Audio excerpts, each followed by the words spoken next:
জুৰিয়াৰ উডমাৰীত শিক্ষক সমাজৰ প্ৰতিবাদ। জুৰিয়াৰ একাংশ চৰকাৰী বিদ্যালয়ৰ লগতে উডমাৰী উচ্চতৰ মাধ্যমিক বিদ্যালয়ত সঘনে চুৰিকাণ্ড। জুৰিয়াৰ আৰক্ষী থানাৰ সন্মুখত দালালৰ দপদপনি বন্ধ কৰাৰ দাবী শিক্ষক সমাজৰ। জুৰিয়া আৰক্ষীয়ে চোৰক কৰায়ত্ব কৰাত চৰম ব্যৰ্থ। আজি উডমাৰী উচ্চতৰ মাধ্যমিক বিদ্যালয় চৌহদত শিক্ষক সমাজে দুঘণ্টীয়া ধৰ্ণা প্ৰতিবাদ সাব্যস্ত কৰে। উডমাৰী অঞ্চলত বৃদ্ধি পোৱা ড্ৰাগছ, IPL জুৱা, মদ, ভাং, অসামাজিক কাম বন্ধ কৰাৰ দাবীত এই প্ৰতিবাদ। জুৰিয়া আৰক্ষীৰ একাংশ দালালে চোৰক ৰক্ষণাবেক্ষণ দিয়াৰ অভিযোগ। চৰকাৰী বিদ্যালয়সমূহত নৈশ চকীদাৰী নিয়োগ কৰাৰ দাবী।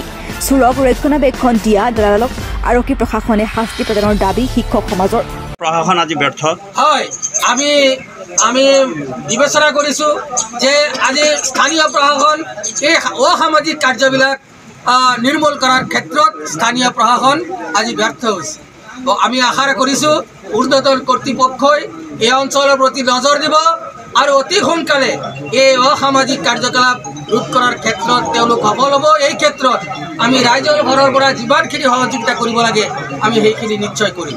ছাৰ, আৰু এটা কথা সুধিছোঁ, যিহেতু প্ৰশাসন ব্যৱস্থাত গাঁওৰক্ষী বাহিনীৰ এটা ভূমিকা আছে, আমাৰ এই অঞ্চলত তেওঁলোকৰ যে যথেষ্ট নিষ্ক্ৰিয়, এই ক্ষেত্ৰত আপুনি কি ক'ব? গাঁওৰক্ষী বাহিনী আচলতে সক্ৰিয় হ'ব লাগে, কিন্তু বৰ্তমান চৰকাৰে আমি জনাত এই গাঁওৰক্ষী বাহিনীকো কিছু নিষ্ক্ৰিয় কৰিছে। আজি গাঁওৰক্ষী বাহিনীক তেওঁলোকৰ যিখিনি মাহিলী পাৰিতোষিক দিয়াৰ কথা আছিলে বা অন্যান্য যিবিলাক পাৰিতোষিক দিয়াৰ কথা আছিলে, আজিকালি সেই পাৰিতোষিক দিয়াৰ বন্ধ কৰাৰ পিছত আজি গাঁওৰক্ষী বাহিনীবিলাক অলপ নিষ্ক্ৰিয় হৈছে।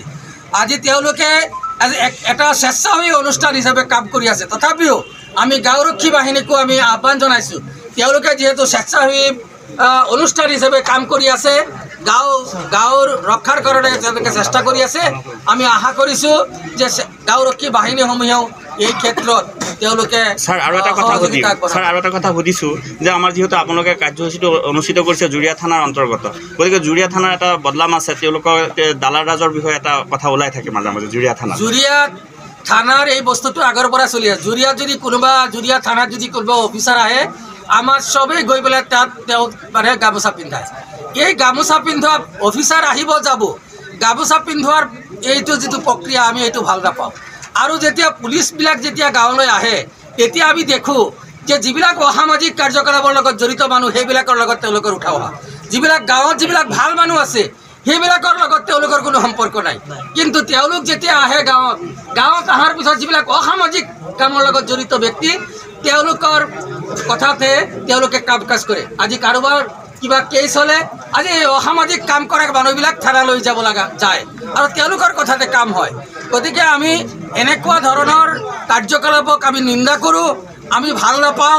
আমি আশা কৰোঁ আজি পুলিচ প্ৰশাসন এই ক্ষেত্ৰত অলপ অনুমোদন হ'ব আৰু ভাল মানুহৰ সহযোগিতা লওক।